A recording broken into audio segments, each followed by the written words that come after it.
Hi అండి, నమస్తే. Welcome to my channel Lakshmi Ramana recipes. అందరూ ఎలా ఉన్నారండి?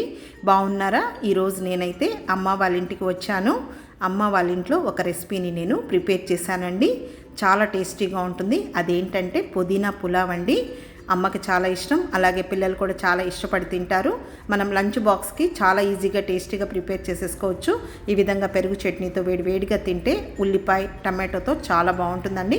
ఎలా తయారు చేసుకోవాలో చూసేద్దాం. ఇక్కడ నేను ఒక మీడియం సైజ్ గ్లాస్తో 2 గ్లాసుల మామూలు బియ్యాన్ని 10 నిమిషాల ముందు కడిగి నానబెట్టాను. అందులోకి ఒక పెద్ద ఉల్లిపాయ, అలాగే 2 పచ్చిమిరపకాయలు, ఒక మీడియం సైజులో ఉన్న టమాటోని సన్నగా కట్ చేసి పెట్టుకున్నాను. కొద్దిగా కొత్తిమీర, అలాగే కరివేపాకు, తర్వాత ఒక మీడియం సైజ్ కప్పు పుదీనా శుభ్రం చేసి పెట్టుకున్నాను, 2 పచ్చిమిరపకాయలు, ఒక స్టారు, 2 లవంగాలు, కొద్దిగా దాల్చిన చెక్క, 2 ఇలాచీలండి.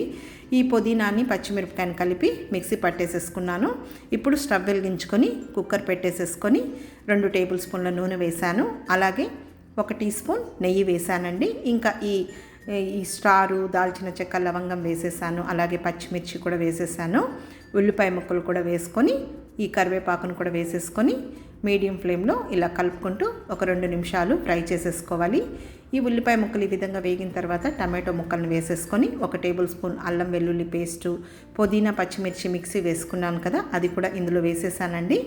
ఇంకా ఒక 2 నిమిషాలు ఫ్రై చేసేసుకున్నాను. వేగిన తర్వాత ఒక 1/2 టీ స్పూన్ పసుపు పొడి, ఒక 1/2 టీ స్పూన్ కారం పొడి, 1/2 టీ స్పూన్ ధనియాల పొడి, 1/2 teaspoon garam masala powder వేశాను. ఇదంతా వేసిన తర్వాత కొద్దిసేపు ఫ్రై చేసుకున్న తర్వాత కొద్దిగా నీళ్లు వేసేసాను. ఇప్పుడు ఈ నానబెట్టుకున్న బియ్యాన్ని నీళ్లు వంపేసేసుకొని ఇందులో వేసానండి. నేనైతే ఇక్కడ నార్మల్ రైస్నే వేసి చేస్తున్నాను. మీకు కావాలంటే బాస్మతి రైస్ కూడా వేసేసుకోవచ్చు. ఇప్పుడు ఈ బియ్యం వేసిన తర్వాత మీడియం ఫ్లేమ్లో ఒక 2 నిమిషాలు కలుపుకున్న తర్వాత రుచికి సరిపడా రాళ్ళుప్పు వేశాను. తర్వాత 4 గ్లాసుల నీళ్లు వేసేసానండి. కొద్దిగా కొత్తిమీరని కూడా సన్నగా చాప్ చేసి వేసేసుకున్నాను. ఇప్పుడు ఇదంతా ఒకసారి కలిపేసుకున్న తర్వాత మనకు ఉప్పు సరిపోయిందో లేదో చూసుకొని, చాలకుంటే వేసేసుకొని కుక్కర్కి మూత పెట్టేసేసుకొని హై ఫ్లేమ్లో ఒక 2 విజిల్స్ వచ్చే వరకు ఉడికించానండి. చూడండి, రైస్ అనేది పర్ఫెక్ట్గా రెడీ అయిపోయింది. చాలా బాగుంటుందండి. కావాలంటే ఇందులో మనం వెజిటబుల్స్ కూడా వేసి చేసుకోవచ్చు. బఠానీలు కానీ, క్యారెట్ కానీ, ఆలు కానీ, బీన్స్, అది లేదు ఈ విధంగా ప్లెయిన్గా చేసుకున్నా కూడా చాలా బాగుంటుంది. లంచ్ బాక్స్కి అయితే మనం చాలా ఈజీగా మనం ప్రిపేర్ చేసేసుకోవచ్చండి.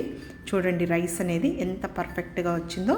చాలా టేస్టీగా ఉంటుంది. డైరెక్ట్గా తినేయచ్చు, లేదు పెరుగు చట్నీతో తినచ్చు, లేదు చికెన్, మటన్ అలా కూడా కర్రీస్ ఇష్టపడేవాళ్ళు అది కూడా వేసేసుకోవచ్చండి. ఇప్పుడు నేను వేడి ఈ పుదీనా పులావ్ని డిష్ అవుట్ చేసేస్తున్నానండి. సింపుల్గా టేస్టీగా చేసుకున్నా కూడా చాలా బాగుంటుంది.